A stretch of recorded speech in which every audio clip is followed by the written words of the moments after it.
The presynaptic neuromuscular nerve ending contains membranous vesicles prepared to release its stored neurotransmitter, acetylcholine. Neuronal stimulation initiates a cascade of events that leads to the fusion of the neurotransmitter-containing vesicle with a nerve membrane. This process is facilitated by a group of proteins comprising the snare complex. The membrane fusion results in the release of acetylcholine into the synaptic cleft by a process of exocytosis. The acetylcholine diffuses and eventually binds to receptors on the muscle, leading to muscle contraction.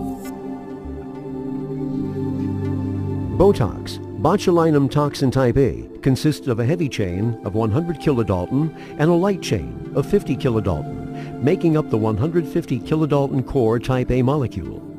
The toxin is protected by accessory hemagglutinin and non-toxic non-hemagglutinin proteins, yielding a uniform 900 kilodalton complex.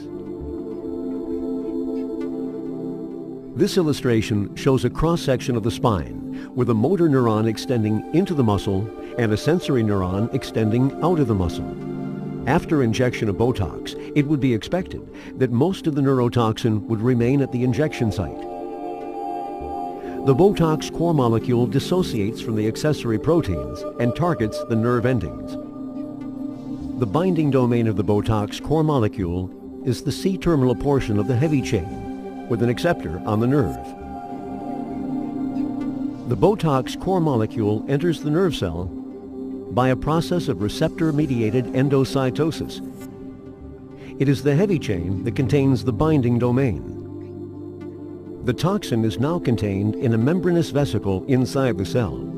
Soon after, the light chain is released into the cytoplasm of the nerve terminal,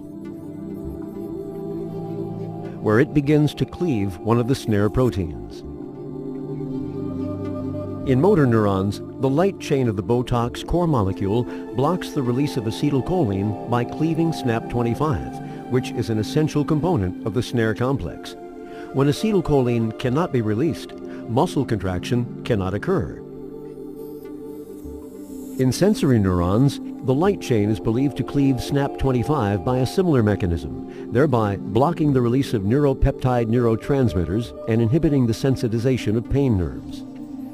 The toxin does not appear to affect the conduction of electrical signals along the nerve fiber or the synthesis or storage of acetylcholine.